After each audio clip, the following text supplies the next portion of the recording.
Representative Alexandria Ocasio-Cortez hit out at a Republican rival, Marjorie Taylor Greene's exposition of nude images of Hunter Biden by throwing shade at Republican Representative Matt Gaetz. Let's watch that.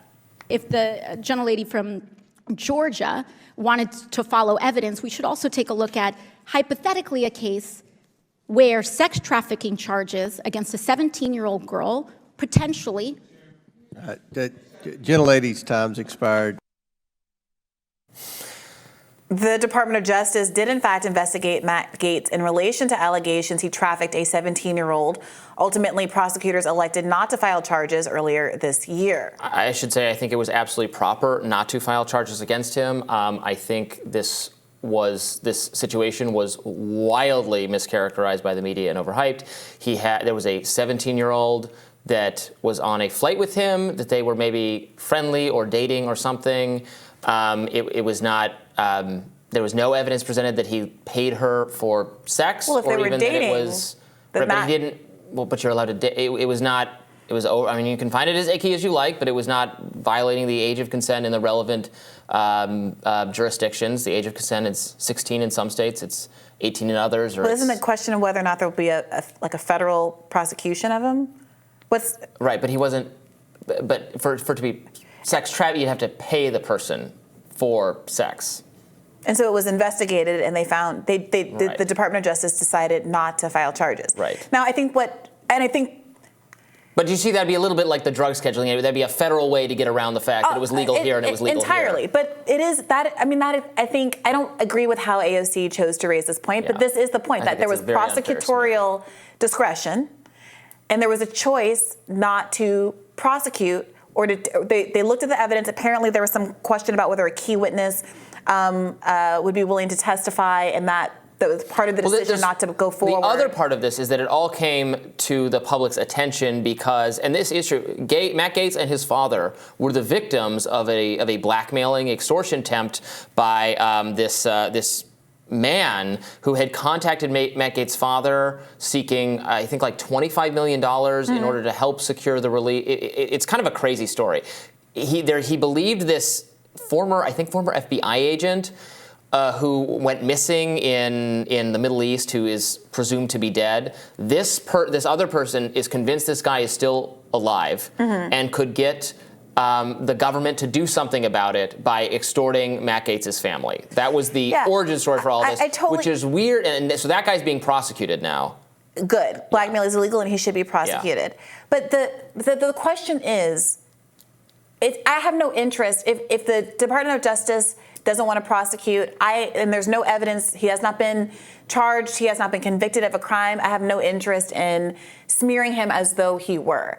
But I think the point that AOC or other Democrats might be wanting to make in this instance is there is evidence. What we know factually happened is that Matt Gaetz traveled on a plane with this underage person, and there were accusations that he might have paid her. Wait a minute. Okay. That he might have paid her in a way that constituted sex trafficking. The DOJ used their prosecutorial discretion not to look into it further, or not to charge him at the very least after looking into it.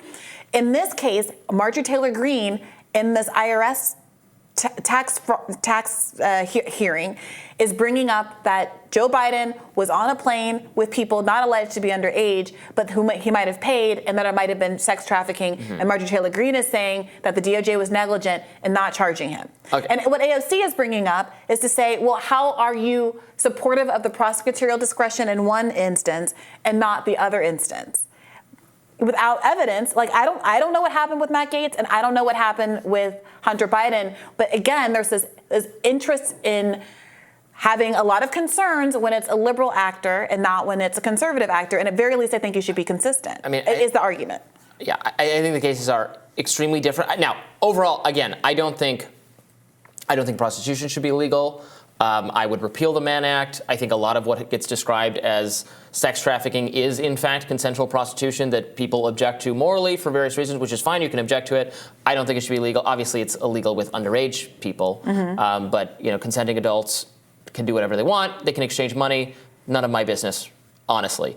But the cases are very different because Hunter Biden was alleged to have facilitated the travel and then actually, in addition to that, paid for I believe the woman, again, I'm not judging this and I don't have any problem with it and I don't think it should be legal, but paid for this woman who was a prostitute for sexual services. Yeah, and where in the Matt Gaetz case, I'm not sure it was even, and I said I described her as like a girlfriend or something. I'm not sure it's ever even been substantiated that she was more than a friend or anything happened or I can't say But there's lots of differences in the case, including that Joe Biden isn't accused of being with someone who's underage. So there's worse, Hunter Biden. There's worse things about each person's case respectively. You can make distinctions, but what is the real difference here? At the end of the day, also Matt Gaetz was under scrutiny in part because his close friend,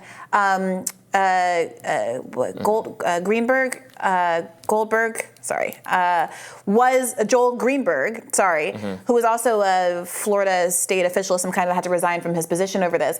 He pleaded guilty to 6 federal crimes, including a sex trafficking charge. And part of the scrutiny was because of the association between these two men of Gaetz with this convicted sex trafficker, right? So this isn't, well, let's not look into this. You're going on trips, you're hanging out with, you're having close political and potentially financial relationships with someone who is now a convicted, at the time just charged, sex trafficker. Let's look into this. So the question is, what evidence is there that the Department of Justice looked into Matt Gaetz and decided there's nothing here, we're not going to prosecute, looked into Hunter Biden, said we're not going to prosecute. What is what do we know that would make us so confident that the Department of Justice was biased in their handling of Joe Biden, but not biased in their handling of Matt Gaetz? I don't know. And I think the question is Marjorie Taylor Greene, without more evidence that there was something specifically that constituted a Mann Act violation that was not followed up on, why is there this concern about that, but not about the details of whatever happened with Matt Gaetz? Should we be having a hearing on whether or not the Department of Justice was biased in choosing not to bring charges against but let's Matt Gaetz? not. We can't whitewash history here. This accusation, this smear against Matt Gaetz was front and center news very seriously. Liberals took it very seriously. It was covered exhaustively in the media. No one was like, oh yeah, we shouldn't look at, like, there was a lot of guilt by association for him. I remember tweeting about this very early on and saying, I'm seeing everyone describe this as sex trafficking. That seems very overblown to me, and I got dragged harder than I have ever been dragged on Twitter. I had to delete the tweet. It was Roddy, I don't know what to say. I don't dispute that. I'm saying something very specific about the legal standards at play here. When was the hearing, the congressional hearing investigating the DOJ's bias in its prosecution or non-prosecution of Matt Gaetz?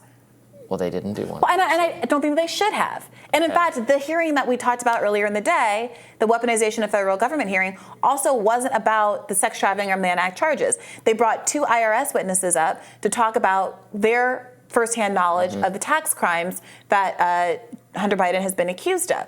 But Marjorie Taylor Greene decided to go on a frolicking detour because obviously the images are very bad and Hunter Biden's behavior is not the kind of behavior that most people think is kosher.